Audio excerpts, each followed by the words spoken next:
The last time we saw Jordan Love and the Green Bay Packers, it was a tough primetime loss to the Las Vegas Raiders, and they had a full week coming off a bye to kind of think about some of the issues that they're having and how to address some of those problems. And I think there's not a better way, Ryan, than to come off a bye week off a horrible loss than to go to the Mile High Stadium itself, take some herbal substance, and just have a relaxing victory against the lowly Denver Broncos. This is the Broncos team. They're 1-5. They're playing like they take herbal substances all the time. And that's what's so weird. I don't know if Russell Wilson has improved or if he hasn't improved. Like, I honestly don't think he's the main problem overall. This defense, the defense isn't good just in general. I think if we look at the statistically right now, they've given up the most rushing yards up to this point in the league. And then they are 14 yards away from giving up the most passing yards. Some of that is a little bit inflated with the Miami performance, to be fair, but that actually still, in general, they would still be up there. Yeah, they'd be top 10. They'd be one of the 10 worst, I think, in each category, even without that game. I didn't really. Before this video, I did not realize how bad they were on the defensive side of the ball. But I mean, this is abysmal. One of the things I actually thought was pretty interesting. Russell Wilson statistically actually is having a decent year. I mean, horrible. Through 6 games, he's 122 for 185, 1,300 yards, and 12 touchdowns to 4 interceptions. I mean, that would put him on pace for a 36 touchdown to 12 interception year for about 4,200 yards. Like, yeah, that's winning quarterback play. Like, now I get there's a totally different feel versus like the numbers.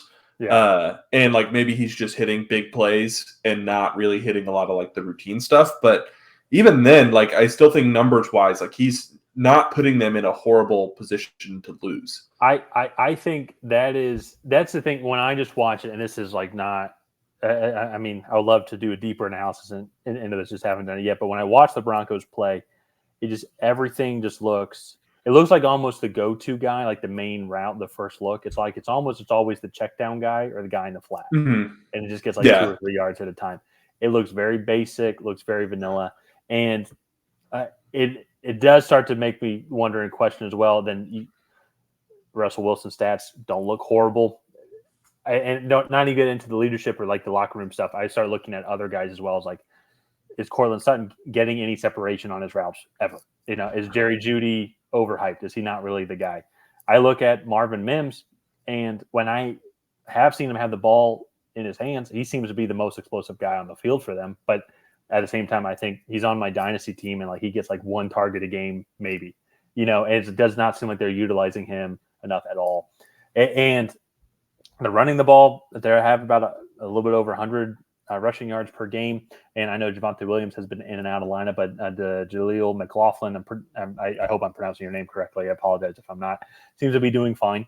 The offensive line, the additions of Mike McGlinchey and Ben Powers has not helped that offensive line out as much as initially expected. Also, too, let me double check to see if there's any of these main guys that are on IR that at least I can just immediately remember from. I'm not recognizing any of the major names. It looks like their entire starting line is healthy. So yeah, if you could look that up. But we're spending a lot of time talking about the Broncos, and it's just one of those weird kind of things. And I know there's like the jokes now that Sean Payton's tanking for Caleb, which frankly at this point, no, it's like I wonder if he is just going to sell off the farm, get Jerry Jeudy for a 2nd round or a 3rd round pick, Cortland Sutton for a 2nd or 3rd round pick. Let's just get all these guys in there and just rebuild up, because this defense is going to have to be torn down and rebuild up. So, like, why not just do it for the whole team? But if we say all that, I think there is opportunities, and I can see avenues to success against this Packers team who have lost David Bakhtiari for the season.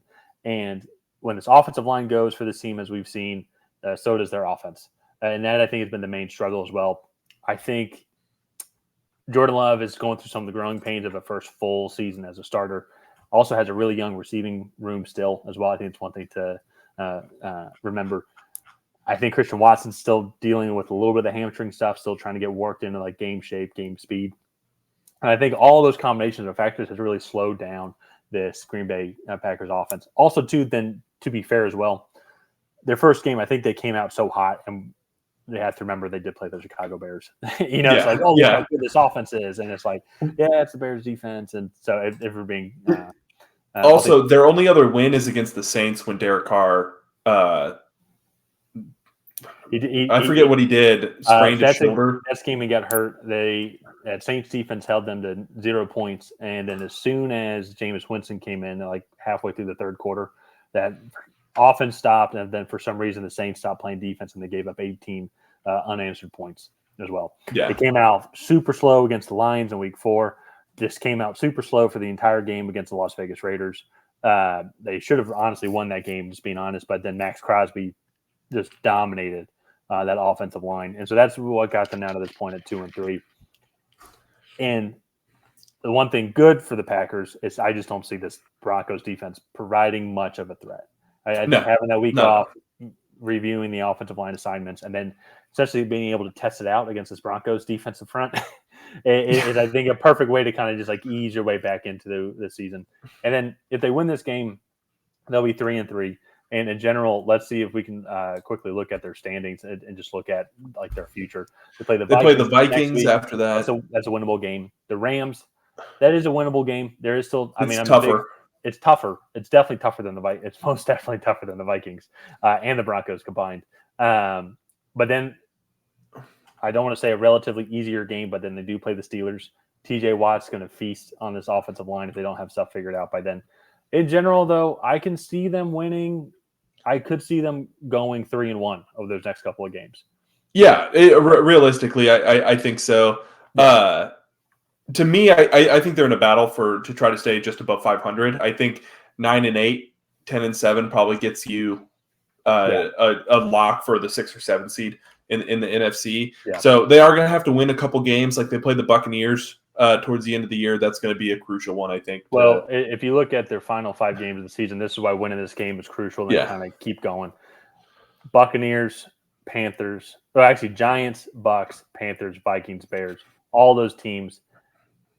You have to think it's like, okay, you have a legitimate shot to win all those games with the way that all 5 of those teams are playing so far this season. It's like a legitimate shot. So you want to come off this bye week hot, going up against this Broncos team. Before we get into our predictions of the game, if you are still with us, one, thank you. We appreciate it. But like this video and also hit the subscribe button. We do prediction videos for every single game throughout the NFL season for the rest of the week, all 18 weeks. So help us reach our goal of getting to over 2,000 subscribers by the end of the season. We're almost there, so maybe we can even increase that goal. But Ryan, who do you think is going to win this game? I'm going to go with the Green Bay Packers. I just think they're going to be the better team. Christian Watson is going to be coming off a nice, long, extra week of treatment without having to really take too much punishment for that hamstring. This offensive line is probably able to work a couple things out, and you mentioned this as well.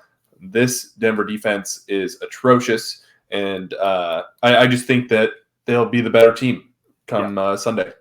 Yep. So we talked a lot about the Denver defense and lack of talent on there. Talked about the Broncos offense and struggling or trying to find talent out there. And then we talked about some of the Packers' woes. I think the best side of the ball that we haven't really addressed, and that I think going to be the main reason why the Packers win this game and why I'm picking them, is the Packers' defense. I think this Packers' defense is actually pretty solid. If you go and look at the rushing yards allowed per game, let me go find this here. They have given up a little bit more in the rushing yards allowed per game through 5 games as well. But then when it comes to the passing game also, I think this defense is a little more stout, giving up, as of right now, just total yardage. And, of course, they have one game less, but still averaging less than 200 passing yards per game. They're second overall, but I'd say top 10 passing defense. So I don't see how Russell Wilson is going to be able to throw the ball well through the air. They're going to be able to provide some good pressure against a weaker offensive line in the Broncos. And in general, I think as well, it's sad as to watch. I think Aaron Jones might be coming back as well. So he also had the extra week to rest. I think all those factors together are going to lead for a Packers victory in Denver. Yeah, no, I agree. The tough sledding continues for the Broncos, but let's go ahead and wrap this video up here. If you guys have not already, please go ahead and like and subscribe. Leave a comment down below on who you think is going to come out ahead in this matchup. Is it going to be the Green Bay Packers? Is it going to be the Denver Broncos? Other than that, we will see you guys next time.